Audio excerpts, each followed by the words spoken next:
मेरा नाम है अरुल। मेरा विवाह हो गया है। 2 बेटे और 1 बेटी है। धर्मपुरी जिले में रहते हैं। सोनमबट्टी गांव में रहते हैं और मैं दिहाड़ी मजदूर हूँ।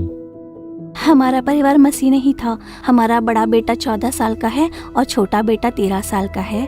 बड़े को 6 साल की उम्र से ही फिट शुरू हो गए और उसके 1 ही साल बाद छोटे को भी फिट आना शुरू हो गया। जब भी उसे फिट्स आता था, हाथ पांव कांपने लगते उसके और सिर ऊपर की ओर हो जाता। अगर फिट शुरू हो गए तो तब से हर 5 मिनट में 10 बार हो जाता था। बहुत पीड़ादायक होता था। रात के समय आता, सुबह आता, उसका कोई वक्त नहीं होता था। बाथरूम में जाता तो गिर जाता, घर में भी गिर जाया करता था। यहाँ वहाँ मार लग जाते थे उसके। जब फिट्स आते तो वो ही नहीं जान पाता क्या हो रहा है। खेलते समय तो वो एक बार ड्रेनेज में भी गिर गया था। यहाँ काफी ड्रेनेज होते थे, उसमें भी एक बार गिर गया था वो। बहुत परेशानी झेली है मेरे बच्चों ने फिट्स के कारण बार बार, और ये फिट लगातार आने शुरू हो गए थे मेरे बेटे को। उसे मैं बिल्कुल बाहर नहीं भेजती। अगर बाहर जाता तो कहीं भी खड़ा नहीं हो पाता था, वैसे ही गिर जाता था। फिट के कारण उसे कोई उठाने भी आगे नहीं आता था। मैं ही बाहर जाकर उसे उठाकर घर ले आती थी। और फिर कुछ दिनों बाद मेरे छोटे बेटे को भी वैसा ही हो गया।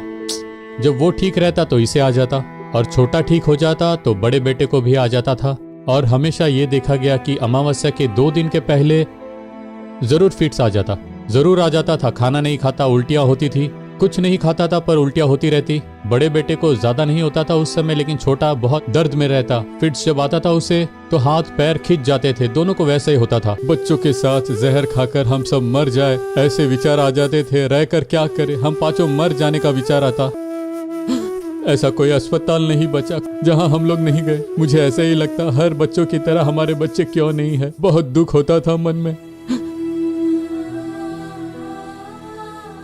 हमने पूजा करके मांत्रिक ताबीज बनाकर इसे पहनाया और फिर मंदिर में 10-15 हजार खर्च होते हैं। मेरे पास जो कुछ था मैंने खर्च कर दिया था। पर फिर एक बार मेरी बहन ने कहा, बहन ने बताया था कि आओ प्रार्थना करें, ये कार्यक्रम टीवी पर आता है। तब मैंने कहा, यीशु का तो नाम भी हमें बिल्कुल नहीं पसंद है और आप वही कार्यक्रम देखने के लिए कह रही हो, हम कैसे करें। मैंने कहा, इतनी कोशिश कर ली, आओ प्रार्थना कार्यक्रम में क्या होने वाला है।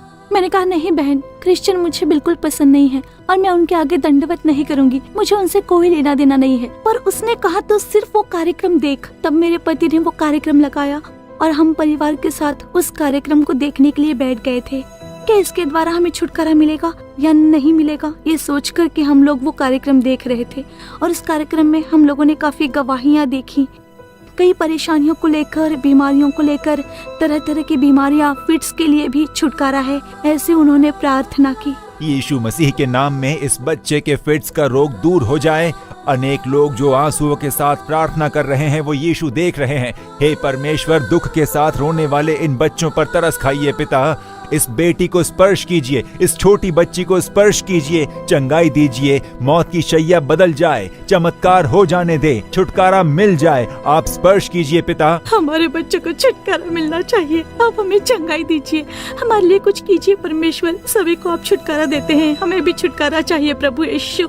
इस तरह प्रार्थना करने के लिए कहा, हमने प्रार्थना की। हे यीशु, आपकी सहायता के लिए पुकार रहे हैं। हर एक घर में तेरी उपस्थिति भर जाने दे, तेरी ज्योति चमकने दे। आप इनके घर जाकर स्पर्श करके चंगाई दीजिए।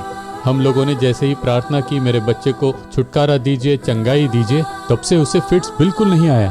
सर पर हाथ रखकर प्रार्थना करने के बाद मेरे बच्चों को अब कोई परेशानी नहीं है। फिट नाम की कोई चीज नहीं है। वो स्कूल जाते हैं, दूसरे बच्चों के साथ मिलजुल कर बहुत अच्छी तरह खेलते हैं और बहुत ही खुश हैं अब वो। मेरे दोनों बच्चों को अब कोई फिट्स नहीं आता। दोनों बच्चे अब